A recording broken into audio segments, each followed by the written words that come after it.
Shalom, motherfuckers. Now, what do you do if you hate AKs, but you kind of need one in your collection? Because let's be honest, you want something nice round collection. You can't all fill it with ARs and AR derivatives. You're going to eventually have to get yourself an AK. But if you're like me, you might hate AKs. So something like this is actually a good thing to get because it's slightly different. This is a Israeli Galil, which is made by Cyma. Now, it kind of looks like an AK with a few little things changed. It's like the Israelis copied AK's homework, but they changed a few things so it wouldn't look like they cheated. But there are a few little features which are quite good. So I'm going to talk about them now. But first of all, Israel wasn't the only country to copy the AK's homework essentially and make their own version of an AK. Other AK clones made by different countries include the Tantal, the Merrill, the Valmet, the VZ58, sort of but not really, the Type 56, this fucking weird Indian thing, what? The Maliuk, the Type 81, the Zastava M21, and of course the 1996 Toyota Hilux. So, what do you get with the Cyma Galil? Well, let's start from the top. Standard 14mm counterclockwise thread, which is great because you can swap out the flash hider that's included for whatever you like. Now, Cyma, I'm sure that they use half their budget on actually making the gun and the other half on just pure cocaine, because for some reason they've decided to put an A2 birdcage flash hider on here as standard. Why? I have no idea, but that's what they've done. They stuck it on there, so we're stuck with it as well. Actually, no, we're not, because we can change it. Moving down, you've got the full metal outer barrel, and then you've got full metal gas tube as well. Not much to say about it really. It's very, very similar to an AK, except it's not covered, so this is all empty. And then you've got the Galil grip, which is good and bad. I like it because it's nice and, you know, it is quite thick and chunky, and it feels good in the hand. Stop making jokes. But there's a load of negative space in there, and the fitment isn't fantastic. It doesn't feel like it's going to break or anything, but it's yeah, it does wobble, which isn't perfect. You've got the, I don't know if you can see this on camera, Galil front sight, which is completely covered, and you've got an option for, I think those are night sights as well on the real one, so that's pretty cool. Moving back, receiver is very, very similar to a standard AK receiver, but there are a few little differences. I do like on this replica what they've done is they've put the Israeli Weapons Industries logo on there. I don't know if you can see that very well on camera, but right there, if it doesn't come out, I apologize. And on the back as well, they've got similar markings on the side there. You've got standard controls as usual, so you've got safe, full auto, and semi. Unlike other Cyma AKs that I've owned, this stays relatively solid. Other ones, they kind of loosen over time, and every now and again you've got to tighten one. But so far, this has been very solid, so it's nice and clicky. You've got this grip here, which is a bit different. It's longer than a standard AK grip, and it's a bit slimmer as well, so it does feel a lot more comfortable. I really do like this grip. You got the standard paddle release for the magazines. I'll talk about the magazine in just a moment. You've got the standard way to get to the hop up. There's the hop unit there. Not much to say about it, to be honest. This is different. So instead of having a standard AK charging handle, you've got this thing that kind of looks like a golf tee. I could just imagine sticking a golf club on there, a golf ball on there, and just teeing off on that. But the idea of that is that if you're holding it with your right hand, you could peer over with your left hand and still charge it. So I see the logic behind it. It's pretty cool. Standard AK trigger, which is to say it's spongy as shit, but you know, it works. That's because of the version 3 gearbox that's in here. You know, they always have spongy triggers, but because it's Cyma, it's very reliable. It's probably going to last you a long time. And then moving back, you've got the stock, which is foldable, which is very nice. It doesn't clip into place, it kind of just retains itself like that. And then you've got to push it down to unfold it again, like so.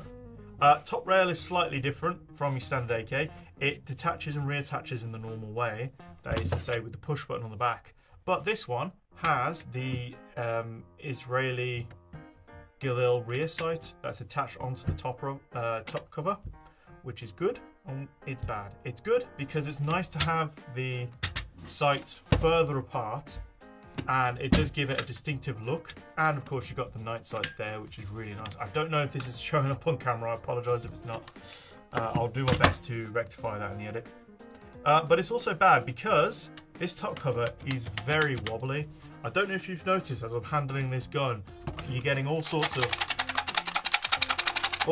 noise out of this. You're not going to be stealthy with this at all because it makes so much noise. It's just the way it is, unfortunately.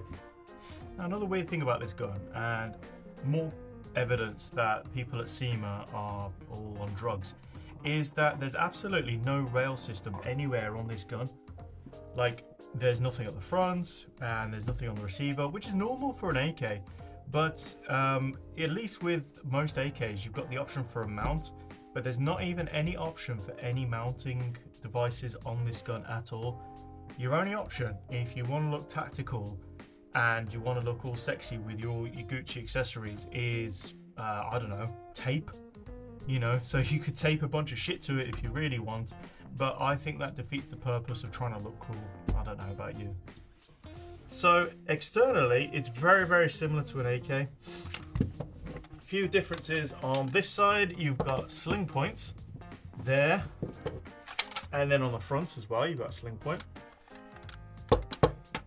This is a bit interesting. So on the original Galil, this would be your selector switch, and you can go from safe, semi, and auto with your right thumb as you're using it. This one doesn't have that feature. Literally just molded plastic to make it look like it. The only airsoft Galil, I think, that has that feature is the ICS one, which is about double the price of this, so do bear that in mind. But it'd be a cool feature if it had it. So the externals are full metal, like I say, which is great. There aren't many guns that you could buy like this. I mean, I think this is about 150, 160 pounds new. There aren't many full metal guns that you can get for 160 quid. And especially you can't get ones that are as reliable as a Cyma AK. So that's great, but the fitment is horrible. As I mentioned before, the handguard's wobbly, this is wobbly, and it rattles like fuck when you're using it. And even the stock, I mean, it's only a few millimeters. Only a few millimeters of bit of wobble, and none of it feels like it's gonna fall apart and you'll break off, okay? But it's just not very nice to use and own. Now you could probably fix that if you really wanted to, like get some parts into wedge in there to stop all the movement. But really, you shouldn't have to. It is very poor, and I'm guessing that's the trade-off that you're making essentially by buying the cheap version. You're buying the version that sounds like a maracas when you're running around. So yes, it is the cheap version, but the internals, as I mentioned before, are actually pretty good.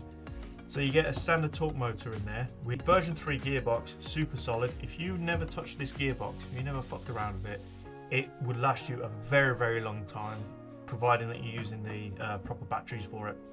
I've known people that have had Cyma AKs for literally years, almost decades, even without any sort of mechanical issues. They just run and run, just like real AKs. They somehow been able to replicate that in the airsoft version, and that they're very, very reliable gearboxes. Now, one thing that isn't reliable that I've found is this hop unit. When I've been trying to play with it, at least, I'll have it set, dialed in, but then eventually it will kind of creep off, and then the BBs will lose their trajectory as they're playing. So not good at all in my book. It's disappointing, but it being a Cyma AK, it's pretty much all standard Toko Maru compatible parts, so you can replace that if you want. Good thing about buying the cheap version though is if you are a new player, this wouldn't be a bad option at all. It comes with an 8.4 volt battery, which I've actually got installed here. Whoops. Jesus Christ. There we go. Only took me 10 years. So it comes with a battery, comes with a charger, which is very good value, and actually comes with not one magazine, but 2 magazines, which is pretty damn good. The magazines are full metal. They're high caps, which hold for about 400 or 500 rounds each. Very, very nice. So again, if you were just starting, 2 high cap magazines and you're good to go. Now people whinge, oh, I don't like high caps, it makes so much noise. Yeah, they do, but you know what? This fucking gun is gonna make so much noise anyway. You won't be able to hear the BBs in here for all the rattling that it makes itself, so I wouldn't fucking worry about it. And if you're that worried about it, this, believe it or not, takes standard Cyma AK magazines. So overall, it's for 150, 160 pounds where you'll find this, it's a good deal. You've got a full metal receiver. You've got something a little bit different than a standard AK. You've got 2 magazines. You get a battery and charger if you really want it. It's decent, but if you've been in the game for quite a while and that you're used to guns, you want something a little bit more refined, a little bit nicer. This isn't refined and nice. This is, you know, the quality control just isn't there for this one. So you could spend a bit more, get an LCT or the ICS or something like that. You'll be much happier than this. This is an okay gun, but it isn't fantastic, but the price kind of reflects that anyway. So if you made it this far, and trust me, most of you won't, bruh, you might want to subscribe. You might want to do all the stuff that YouTubers tell you to do. I'm not going to tell you how to do it because you already know how YouTube works. But just think, I buy all these guns myself. I'm not sponsored by anyone. The channel's so tiny, nobody would sponsor me anyway. So that means 2 things, that the quality is going to be kind of shit on these videos, but it does mean that you get my honest opinion, and that is so rare in airsoft, that you get somebody who will tell you how it is and not sugarcoat it, you know what I mean? So that's got to be worth something. So if you're interested, hit the subscribe button. Every subscription feeds my self-esteem, so I do need it. Anyway, catch you later.